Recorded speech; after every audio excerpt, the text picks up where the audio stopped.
কিছু গল্প মানুষকে কাছে টানে, কিছু ছবি মুগ্ধতা ছড়ায়, আর কিছু দৃশ্য তৃষ্ণার্ত করে হৃদয়। ঈদে মুক্তি পাওয়া সিনেমা মালিক তেমনই এক ছবি। গ্যাংস্টার ঘরানার চাদর ভেঙে এক পশলা বসন্তের মতো সামনে আসা রোমান্স যেমন সাড়া ফেলেছে, তেমনি একজন জেদি মানুষের অধিকার আদায়ের সংগ্রাম উঠে এসেছে মালিক সিনেমায়।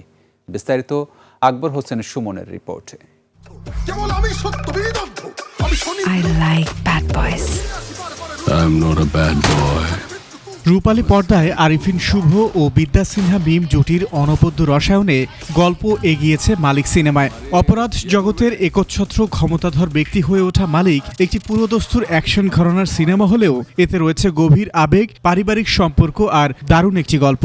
বিদ্যা সিনহা মিম আর হলো আরিফিন শুভ ভাইকে শুভকামনা রইল। গল্পটা খুবই ভালো লাগবে, ক্যাচি, কজ একটা গান ছিল ওইটা খুবই সবার কাছে ফেভারিট হয়েছে, গুলগুলি পিঠা, যেটা এখন টু বি অনেস্ট অনেক বেশি এক্সাইটিং, বা দেখে হচ্ছে গুজ বাম্পস চলে আসে, রিয়েলিস্টিক একটা ম্যাটার আছে। ওই জায়গাটা আমার কাছে অনেক ভালো লেগেছে, যেহেতু এটা আমার ফার্স্ট ছিল তো আমি একটু এক্সাইটেড ছিলাম। আমরা তো একটা টাইম আশা ছেড়ে দিয়েছিলাম যে বাংলা সিনেমা হলে যে এনজয় করা যায় না, বাট এখন ফুল ফ্যামিলি এনে আমার তো মনে হয় তামিল মুভির চেয়েও বেশি ভালো করছে আমাদের মুভি, এত ট্যালেন্টেড অ্যাক্টর অ্যাক্ট্রেস।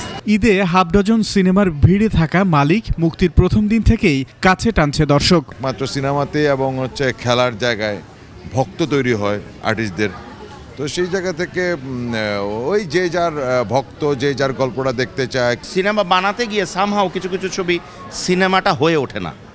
সিনেমার একটা আলাদা ল্যাঙ্গুয়েজ আছে, এই সিনেমাটা সিনেমা হয়ে উঠেছে, এটা হচ্ছে প্রথম সাফল্য।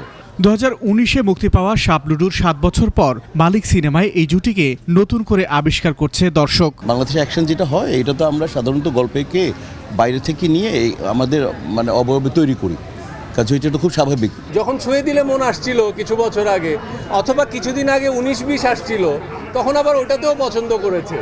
সো আমার মনে হয় সিনেমা যদি ভালো হয় তাহলে সব চরিত্রেই দর্শক পছন্দ করে, এটা আমার ব্যক্তিগত অভিমত। শুধু ঈদ নয়, খরা কাটিয়ে গোটা বছরই বাংলা সিনেমার বসন্ত উদযাপনের আশা করছেন চলচ্চিত্র সংশ্লিষ্টরা। মুভির জন্য ওয়েট করতে হয় আমাদের দুটো ঈদে, কিন্তু আগে যদি আপনি দেখে থাকেন 70s 80s-এর দিকে, তখন কিন্তু সারা বছর আমাদের মুভি রিলিজ হতো।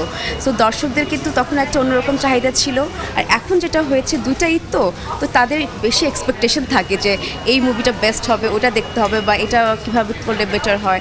সো এই দিক থেকে আমরা চাচ্ছি যে যাতে আমরা সারা বছর মুভি রিলিজ দিতে পারি। ছবিটি প্রযোজনা করেছেন মোয়াজ্জম হোসেন শাওন ও ব্যারিস্টার সানজিদ আফান। সারা দেশে একযোগে 32টি সিনেমা হলে চলছে মালিক। আকবর হোসেন সুমন, 21 টেলিভিশন, ঢাকা।